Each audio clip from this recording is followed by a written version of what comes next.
Hello everybody, I thought I would do my latest video on my iPhone just because it's quick and easy. If the quality isn't great, let me know and I just won't do it again on my phone, but with this way I can just whack it on Facebook and yeah, hopefully this will take me 10 minutes instead of 10 hours. So there won't be any cutting in this. I'm just going to go straight through it. Now this is 10 things that you need to look out for if you're going to Vegas, and I guess any tourist place has all these things, you know, that you should be wary of. Vegas is pretty much a safe place. I always find it, like, I always feel really safe on the strip. It's not a scary place, so don't let this be like a video that scares you. But the first thing is when you get off at the airport and you're waiting for a taxi, maybe get an Uber, because when you get in the taxi, if the taxi driver knows that you're new to Vegas, they may try and rip you off. Not all taxi drivers, but some might be listening to and observing you to see if you're new to Vegas. And if you are, then, you know, they're going to take the long way so that the meter, you know, clogs up as much money as they can get from you. So the best way to get around that is just get an Uber, pay up front, then you haven't got anybody trying to rip you off. So as soon as you get in the car, don't say, it's my first time in Vegas. Just say to them, this is my 8th time in Vegas. I need to get on that motorway and get me to my hotel fast. So the second thing is, and this is pretty standard, like wherever you go, is to check your receipts, like at your restaurant, so your restaurant bill, because people will just add things on without you knowing or realizing if you just pay. And there's been so many times in Vegas and when I've gone to Spain, places like that, that they've just added plates to my bill and that I never had, which is, I find really odd. And the second trip that we went on to Vegas, it just seemed like everybody was trying to rip us off. Even the hotel bill had added extras that we just didn't have. In fact, it was over £1,000 worth. That's like, we couldn't miss that. But you just need to double check everything and just see that you're not being ripped off. So number 3, if somebody hands you a cosmetic sample bag, politely decline. Not all places that do this are scams, but I've read so many people on the Talk Las Vegas group on Facebook. If you're not a member, join that. This is really helpful. And loads of people have posted stories about these people that wait outside cosmetic stores. It's not your Sephora, it's not your Ulta, it's these brands that you would never have heard of.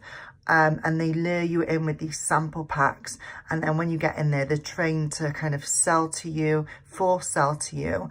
And a lot of people, and the common thing that has been said is that when they got home, the product isn't what they tried in the store.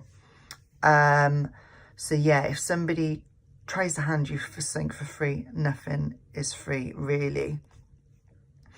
Number 4, if somebody hands you a CD in the street, say no thank you, because basically what they do is they pretend to sign your name on there is the whole trick. They don't sign your name on there. They sign their signature and they ask you your name, and then they ask for a donation. Now, if you don't give them a donation or help them out, they get really aggressive. Somebody was effing and blinding at me because I was just, I didn't want the CD, but I just took it out of politeness. And then they were like, oh, we're trying to make it, can I have $20? And I was like, oh no, sorry. And it just got a bit like, and then they started swearing. So, you know, when you're in a foreign country, it can be quite scary when things like that happen, especially because these men are built big and they're tall. So yeah, just if somebody hands you a CD, just say no. If you're heading to a nightclub, this is number 5, sorry. See, there's no editing with this, so I'm going to have to remember to say number 5 because I can't just put it in later. If you're heading to a nightclub where you'll be brushing against people, look out for pickpocketers. So when you're in nightclubs, a lot of people have said, like on groups that I'm on, they've said that they've got pickpocketed when they're in nightclubs. And these are not like nightclubs that you haven't heard of. These are massive nightclubs. And people will, they're professional pickpocketers, so they'll brush past you without you even knowing about it. And if you've got your passport in your in your wallet, then they're going to steal that. So just don't carry your passport on you. Just get ID. At least if you lose your ID, you're not going to have all the, you know, the palaver of trying to get your passport back so you can get home. I would probably recommend that girls, you just put it down your bra. You know, that old trick, just nobody's going to go down there, or they might, but that is going to be more safe down there. So then 6, watching a free 90-minute show is probably a timeshare. And they're trained to, you know, they're professionals at trying to capture you, and they've come up with everything that you're going to say, like, don't have enough money, well, we can give you a loan. Do you know what I mean? They're going to really sell it to you, and sometimes it's quite difficult to get out there alive.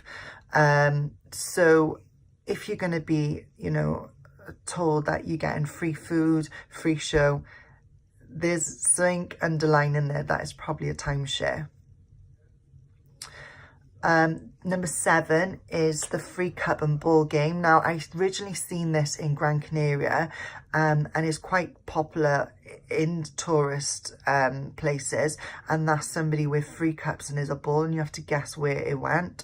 And this game looks super easy, but it is rigged and it is fixed.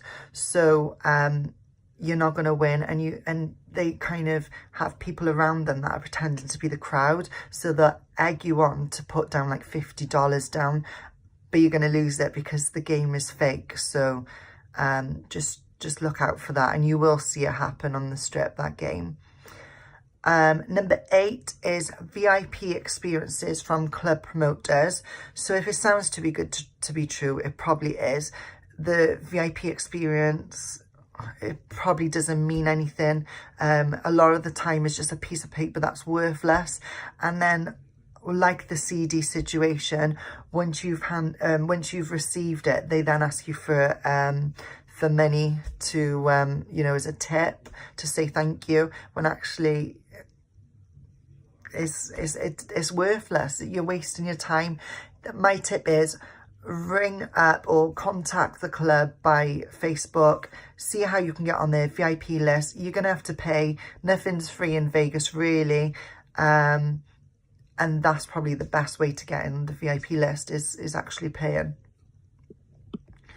Number 9, now this is a funny one because it's not a scam, and I'm sorry for adding this in, but I needed to get to 10 things.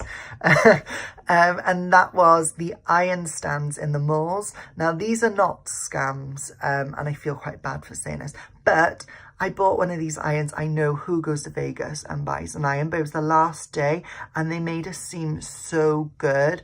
But when I got home, it nearly blew my house up. Like, literally, it started, like, flames were going and stuff like that. And these people, again, they're trained to say, this will work in the UK. We've got an adapter.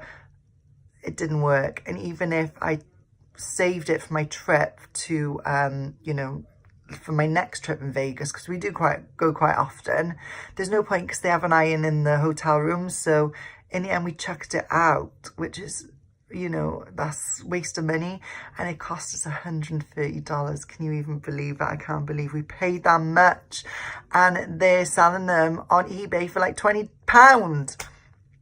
Crazy. So we did get ripped off. I'm sorry, it's not a scam, but we did get ripped off. Maybe we're just stupid. We got caught up in the moment. The guy, we bought into the salesperson because he seemed really friendly. So number 10 is no clocks or windows. I told you I was running out of scams, because this isn't a scam either. There's no clocks or windows in any of the casinos. So, you know, Vegas wasn't built on losers, guys. It wasn't built on winners. It was built on losers. So, you know, they're going to try and get you money. There's no windows. There's no time anywhere, because they want you to sit at that casino and play that game for as long as they can. So you don't know what time it is, if it's dark, light outside, and they blow oxygen constantly, so you're awake. So yeah, that's just that's a fun fact, I guess. It's not really a scam. So that was my 10 tips for you to be aware of if you go into Vegas. Not really scams. I know I kind of misled you with that, but I think these are helpful things. I wish I knew. It would have saved me $130 on an iron. Do you know what I mean? And I wouldn't have got shouted at by this man that wanted a CD. Oh, and the thing with the CDs as well, apparently they're blank. So yeah. And I thought, when he gave me that and then started shouting at me, I thought, Eminem would never do that. If you ever become big, people are gonna, well, they're not even real rappers, what I'm on about. They're fake CDs. So yeah, that is my 10 top tips for things to avoid in Vegas. Hopefully this video wasn't too much of a disaster, because I do babble on a bit. I'm babbling on now. Right, I'll see you on my Facebook page. See you soon. Bye, guys.